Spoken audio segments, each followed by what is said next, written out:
Hello everyone, আসসালামু আলাইকুম। Welcome back to my channel. বর্তমান সময়ে আলোচিত ক্যাপপ গুজবগুলোর একটি হলো বিটিএস জে হপ এবং টুয়াইক্সের নিয়নের ডেটিং গুজব। সোশ্যাল মিডিয়া ছড়িয়ে পড়া কিছু প্রমাণ দেখে অনেক বক্তাই কৌতূহল হয়ে উঠেছে, আবার কেউ কেউ এটাকে নিছক কাকতালীয় ঘটনা বলে মনে করছেন। ক্যাপপ ইন্ডাস্ট্রিতে এই ধরনের গুজব নতুন কিছু নয়, তবে প্রশ্ন হলো এই গুজবের ভিত্তি আসলে কতটা সত্য। আসুন পুরো ভিডিওটি বিস্তারিতভাবে বিশ্লেষণ করি। এই গুজবের সূত্রপাত হয় 2020 সালে, যখন জে হপ এবং নিয়নকে একই রেস্তোরাঁয় উপস্থিত থাকতে দেখা যায়। তবে এই বিষয়টি তখন তেমন আলোচনায় আসেনি। 2023-24 সালে যখন তাদের একই লোকেশনে তোলা আলাদা আলাদা ছবি পাওয়া যায়, তখন কিছু নেটিজন সন্দেহ প্রকাশ করতে থাকেন। কিন্তু এই গুজব আসলে ভাইরাল হয় 2025 সালের জানুয়ারিতে, যখন সোশ্যাল মিডিয়ায় একটি টিকটক ভিডিও ভাইরাল হয় যেখানে বলা হয় যে জে হপ এবং নিয়ন সম্পর্কে রয়েছেন এবং তাদের একসাথে সময় কাটানোর প্রমাণ রয়েছে। মাত্র কয়েক ঘন্টার মধ্যে ভিডিওটি 4 লক্ষেরও বেশি ভিউ পেয়ে যায় এবং অনেক ফ্যান এই নিয়ে আলোচনা শুরু করে। গুজব আরও জোরদার হয় যখন কিছু ভক্ত একই ধরনের লুয়ে বাটন ব্যাগ এবং একই ধরনের ফটো ব্যাকগ্রাউন্ড থেকে তাদের সম্পর্কের সম্ভাবনা নিয়ে কথা বলতে থাকেন।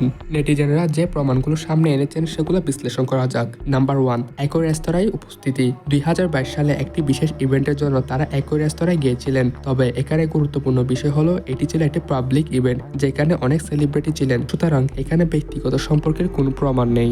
নাম্বার 2, 2023-24 সালে একই স্থানে ছবি তোলা। নেটিজনরা দেখিয়েছেন যে জে হপ এবং নিয়ন বিভিন্ন সময় একই ধরনের ব্যাকগ্রাউন্ডে ছবি তুলেছেন, কিন্তু এটি কাকতালীয় হতে পারে কারণ কোরিয়াতে বেশ কিছু জনপ্রিয় ক্যাফে ও ফটোশুট রয়েছে যেখানে অনেক সেলিব্রিটিরাই ছবি তোলে। নাম্বার 3, লুয়ে বাটন ব্র্যান্ডের ব্যাগ ও পোশাকের সংযোগ। তারা দুজনই লুয়ে বাটন ব্র্যান্ডের অ্যাম্বাসেডর, ফলে একই ধরনের ব্যাগ বা পোশাক পরার সম্ভাবনা খুবই স্বাভাবিক। এটা কোনোভাবে ডেটিং এর প্রমাণ হতে পারে না। নাম্বার 4, 2025 সালের জানুয়ারিতে একই সময় পোস্ট করার ছবি।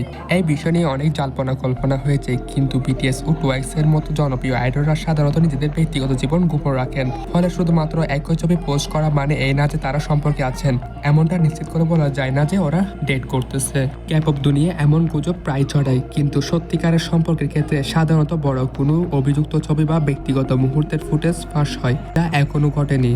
একজন সচেতন ফ্যান হিসাবে আমাদের উচিত সত্য মিথ্যা যাচাই করা। কোনো তথ্য যাচাই না করে সেটাকে প্রচার করা শুধুমাত্র মিথ্যা গুজবকে আরও ছড়িয়ে দেওয়া এবং এতে শিল্পীদের ব্যক্তিগত জীবনকে আরও ব্যাহত করে।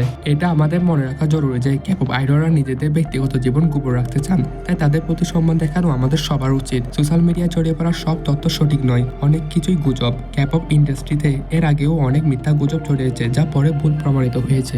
এই পুরো বিষয়টি বিশ্লেষণ করলে আমরা বুঝতে পারি যে জে হপ এবং নিয়নের এই ডেটিং গুজবের কোনো শক্ত ভিত্তি নেই, শুধুমাত্র কিছু কাকতালীয় মিল থেকে সম্পর্কে গুজব ছড়ানো সঠিক নয়। আমরা বক্তারা সবসময় চাই আমাদের প্রিয় আইডলরা সুখে থাকুক এবং তাদের ব্যক্তিগত জীবন যেন গোপনীয় থাকে, তাই যে কোনো তথ্য যাচাই না করে বিশ্বাস করা উচিত নয় এবং সোশ্যাল মিডিয়ায় গুজব না ছড়ানোই ভালো। আজকের ভিডিও এই পর্যন্ত। আশা করি ভিডিওটা ভালো লেগেছে। যদি ভালো লেগে থাকে তাহলে অবশ্যই লাইক, কমেন্ট, শেয়ার এবং সাবস্ক্রাইব করতে ভুলিও না। পরবর্তী নতুন একটা ভিডিও দেখা হবে। ধন্যবাদ।